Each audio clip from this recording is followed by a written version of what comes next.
Hello, welcome friends. Me Anila. The topic of my discussion is balancing equations for iodometric titration with ascorbic acid. But before this, don't forget to like and subscribe my channel and press bell icon. Balancing equations for iodometric titration with ascorbic acid. दोस्तों आज की इस video में मैं आपको ascorbic acid को detect करने का एक मेथड बता रही हूँ जिसे आयोडोमेट्रिक टाइट्रेशन कहते हैं, जिससे हम उसकी क्वांटिटी मालूम कर सकते हैं in a sample. Ascorbic acid जिसे विटामिन सी भी कहते हैं, it's a very high antioxidant और reducing agent. In a first reaction, potassium iodide, an oxidizing agent, reacts with potassium iodide, a reducing agent, to produce iodine solution. पहले reaction में potassium iodate जो कि oxidising agent है, react करता है potassium iodide से जो कि रिड्यूसिंग एजेंट है, टू प्रोड्यूस आयोडीन सॉल्यूशन। इस आयोडीन सॉल्यूशन से हम टाइट्रेट करेंगे हमारे सैंपल सॉल्यूशन को जिसमें एस्कॉर्बिक एसिड प्रेजेंट है। Then sample containing ascorbic acid is titrated against iodine solution, and ascorbic acid, a reducing agent, is converted into dihydroascorbic acid.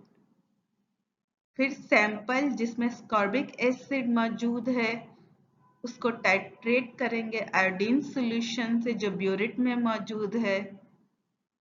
Ascorbic acid जो कि reducing agent है वो convert हो जाएगा dehydro ascorbic acid में।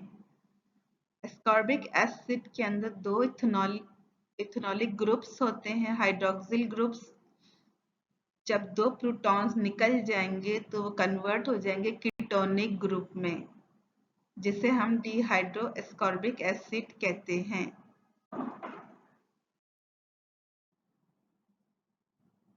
दो reactions यहाँ पर हैं। दोनों रिएक्शंस की बैलेंस्ड केमिकल इक्वेशन मैं आपको सिखाऊंगी और उनको बैलेंस करना सिखाऊंगी। Reaction number 1, potassium iodate plus 6 proton plus 5 iodide gives us 3 iodine plus 3 water molecules plus potassium ion. Reaction 1 में पोटेशियम आयोडेट जो कि ऑक्सीडाइजिंग एजेंट है रिएक्ट करेगा 5 आयोडाइड से एसिडिक मीडियम में 5 आयोडाइड जो कि रिड्यूसिंग एजेंट है to produce 3 moles of iodine. Iodine is an oxidising agent plus 3 moles of water plus potassium ion. This is the balanced chemical equation for the reaction between potassium iodate and potassium iodide. यहाँ पर atoms भी balance है और number of electron transfer भी balance है। दोनों sides पे potassium 1 है, दोनों साइड्स पे प्रोटॉन्स 6 हैं, दोनों साइड्स पे ऑक्सीजन 3 है, दोनों साइड्स पे आयोडीन 6 हैं। So this is a balance equation for the reaction between potassium iodate and potassium iodide. अब हम इनको फर्स्ट हाफ रिएक्शन और सेकंड हाफ रिएक्शन में कन्वर्ट करके इनको बैलेंस करना मैं आपको सिखाती हूँ। First half reaction, 2 iodide gives us iodine plus 2 electron. Iodide चूंकि रिड्यूसिंग एजेंट है तो ये खुद ऑक्सीडाइज होगा, 2 इलेक्ट्रॉन्स रिलीज करेगा और आयोडीन में कन्वर्ट होगा। Change in oxidation state is -2 to 0. It means oxidation occurs and 2 electrons are released. This is first half reaction. Second half reaction. 5 electron plus potassium iodide gives us half iodine plus potassium plus, this is equation number 2. Second half reaction में potassium iodate जो कि oxidising agent है, चूंकि एक oxygen पे -2 charge होता है तो 3 ऑक्सीजन पे -6 चार्ज होगा। तो पोटेशियम पे +1 चार्ज है तो आयोडीन का चार्ज +5 होगा। तो +5 से इसकी ऑक्सीडेशन स्टेट चेंज हो रही है 0 में, means gain of 5 electron, that means reduction occurs.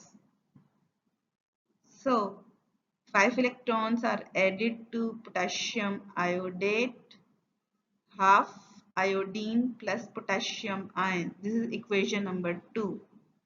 Iodine has changes its oxidation state from +5 to 0. So reduction occurs and 5 electrons are added. To balance oxygen, 3 water molecules are added on right side, that is 5 electrons plus potassium iodide gives us half iodine plus potassium ion plus 3 water molecules. This is equation number 3. Oxygen को balance करना है तो चूंकि left side पे 3 oxygen है तो right side पे हम 3 वाटर मॉलिक्यूल्स लगाएंगे ताकि ऑक्सीजन दोनों साइड्स पे 3 हो जाएं। ऑक्सीजन को बैलेंस करने के बाद हम हाइड्रोजन को बैलेंस करेंगे क्योंकि राइट साइड पे 6 प्रोटॉन्स हैं तो लेफ्ट साइड पे हम 6 प्रोटॉन्स लगाएंगे नेक्स्ट स्लाइड में। To balance hydrogen, 6 protons are added on left side, that is 6 protons plus 5 electrons plus potassium iodide gives us half iodine plus potassium ion plus 3 water molecules. This is equation number 4. तो hydrogen को balance करने के लिए हमने 6 protons left side पे लगाए हैं। Now both sides पे 6 प्रोटॉन्स मौजूद हैं। Multiply equation 4 by 2 we get, चूंकि इक्वेशन 4 में 5 इलेक्ट्रॉन्स थे तो उनको हम मल्टीप्लाई करेंगे 2 से ताकि ओवरऑल इलेक्ट्रॉन 10 इलेक्ट्रॉन्स बन जाएं। सो 12 protons plus 10 electron plus 2 potassium iodide gives us iodine plus 2 potassium ion plus 6 water molecules. This is equation number 5. Multiply equation 1 by 5, we get 10 iodide gives us 5 iodine plus 10 electron. This is equation number 6. चूंकि 2 electron थे equation 1 में तो 5 से multiply करने के बाद 10 electron बनते हैं। तो इक्वेशन 5 और 6 में 10 इलेक्ट्रॉन्स अपोजिट साइड्स पे हैं तो जब हम इन्हें ऐड करेंगे तो 10 इलेक्ट्रॉन्स कैंसिल हो जाएंगे। नेक्स्ट स्लाइड में add equation 5 and equation 6 we get, दोनों साइड्स पे 10 इलेक्ट्रॉन्स कैंसिल हो जाएंगे। सो नेट इक्वेशन आती है 12 protons plus 2 potassium iodate plus 10 iodide gives us 6 iodine plus 2 potassium ions plus 6 water molecules. This is equation number 7. दोनों equations को add कर दिया, 10 इलेक्ट्रॉन्स कैंसिल हो गए। चूंकि इस इक्वेशन में वैसे तो इक्वेशन बैलेंस है लेकिन हम सिंपलेस्ट रेशो लेते हैं मोल्स के, तो चूंकि यहाँ पे 12 है, 2 है, 10 है, 6 है, 2 है, 6 है, तो these all are divisible by 2। तो हम इस इक्वेशन को डिवाइड करेंगे 2 से ताकि सिंपल फॉर्म में ये इक्वेशन आ जाए। Divide equation 7 by 2 we get 6 protons plus potassium iodide plus 5 iodide gives us 3 iodine plus potassium ion plus 3 water molecules. This is the overall balanced equation for the reaction between potassium iodate and potassium iodide in acidic medium. तो ये equation balance हो चुकी है. This is the net equation. अब हम reaction number 2 की बात करेंगे. जो आयोडीन फॉर्म हुई रिएक्शन 1 में, उसी आयोडीन से हम टाइट्रेट करेंगे सैंपल को. Sample contains ascorbic acid that is vitamin C. तो एस्कॉर्बिक एसिड से हम आयोडीन का रिएक्शन करेंगे. प्रोडक्ट्स में डीहाइड्रो एस्कॉर्बिक एसिड बनता है. 2 आयोडाइड प्लस 2 प्रोटॉन्स बनते हैं. Ascorbic acid as a reducing agent act करेगा. Iodine as an oxidising agent act करेगी. और डीहाइड्रो एस्कॉर्बिक एसिड यानी 2 हाइड्रोजन एस्कॉर्बिक एसिड में से आप हटा दें तो 2 कीटोनिक ग्रुप बनते हैं जिसको डीहाइड्रो एस्कॉर्बिक एसिड कहते हैं. इस रिएक्शन से हम ascorbic acid in a sample find out कर सकते हैं. First half reaction. 2 electrons plus iodine gives us 2 iodide. This is equation number 1. Iodine जो कि एक ऑक्सीडाइजिंग एजेंट है खुद रेड्यूस होगी, 2 इलेक्ट्रॉन गेन करेगी, 2 आयोडाइड में कन्वर्ट हो जाएगी. This is equation 1. Reduction occurs and 2 electrons are added. Second half reaction. C6H8O6 gives us C6H6O6 plus 2 electrons. This is equation number 2. Second half reaction में ascorbic acid जो कि reducing agent है वो convert होगा dehydro ascorbic acid में. 2 electrons release करेगा. That means oxidation occurs. Ascorbic acid में एक ऑक्सीजन पे -2 चार्ज होता है तो 6 ऑक्सीजन पे -12 चार्ज होगा. 8 हाइड्रोजन पे +8 चार्ज होगा तो कार्बन पे चार्ज होगा +4. जबकि डीहाइड्रो एस्कॉर्बिक एसिड में कार्बन पे चार्ज होगा +6. तो oxidation occurs and carbon has changes its oxidation state from +4 to +6. So 2 electrons are released. This is equation number 2.